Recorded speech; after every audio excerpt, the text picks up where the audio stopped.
গাছ থেকে চরিত্র, শিকড় থেকে মূল্যবোধ এবং পাতা দেখে পরিবর্তন শেখা যায়।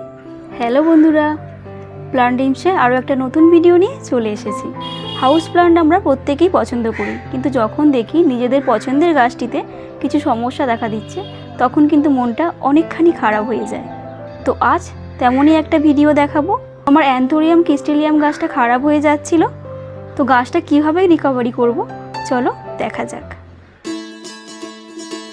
দিনে দিনে এই গাছটাকে দেখছিলাম যে এর পাতাগুলো ব্রাউন হয়ে যাচ্ছে, আর যত দিন যাচ্ছে এই ব্রাউনটা কিন্তু আরও বেড়েই চলেছে। তাই গাছটা রিপোর্ট করব।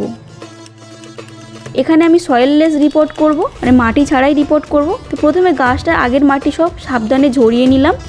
এবার সম্পূর্ণ শিকড় ভালো করে ধুয়ে নিলাম। ধুয়ে নিয়ে কিছুক্ষণ ফাঙ্গিসাইড জলে ভিজিয়ে রাখলাম এবং কিছু পচে যাওয়া এই শিকড়গুলো কেটে ফেলে দিলাম।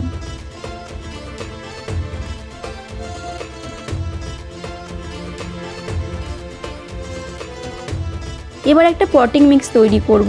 তার জন্য লিপ মোল্ড নিয়েছি, যেটা 1 বছরের শুকনো পুরানো পাতা। এতে দিয়ে দিলাম কোকোপিট,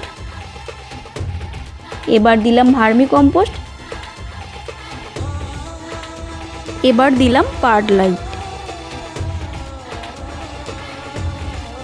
সাথে অল্প একটু নিমখোল দিলাম। একটু মিশিয়ে নিয়ে কিছু চারকোল বা কাঠকয়লার টুকরো দিয়ে দিলাম। এবার কিন্তু পুরো বিষয়টা ভালো করে মিশিয়ে নিতে হবে। ড্রেনেজ সিস্টেমের জন্য এখানে আমি কিছু থার্মোকলের টুকরো ব্যবহার করছি। তোমরা চাইলে থার্মোকলের জায়গায় অন্য কিছু ব্যবহার করতে পারো, যেমন টব ভাঙা বা ইটের টুকরো, এগুলো ব্যবহার করতেই পারো। এবার পটিং মিক্স দিয়ে গাছটা আমি বসিয়ে দেব।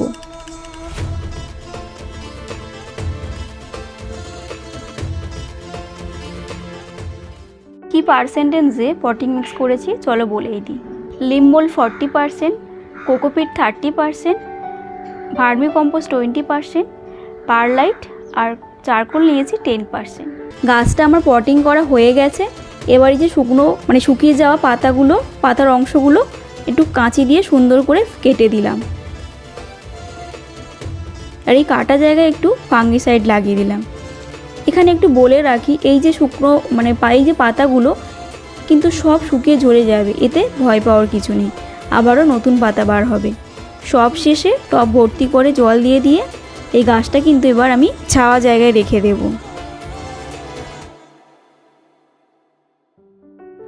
1 মাস পর দেখো নতুন পাতা বার হয়েছে। এই যে আগের পুরনো পাতাগুলো ছিল সব কিন্তু ঝরে গিয়েছে, আর এই যে এটা নতুন পাতা বার হয়েছে। তোমাদের জন্য এমন আরও সুন্দর সুন্দর ভিডিও নিয়ে আসবো। আর যদি কিছু জানার থাকে অবশ্যই আমাকে কমেন্ট করে জানিও। আর যারা নতুন দেখছো তো অবশ্যই তারা আমার এই চ্যানেলটিকে সাবস্ক্রাইব করে দিও, তাহলে আমরা একটা পরিবার হয়ে যাব। তো আজ এ পর্যন্ত, নমস্কার।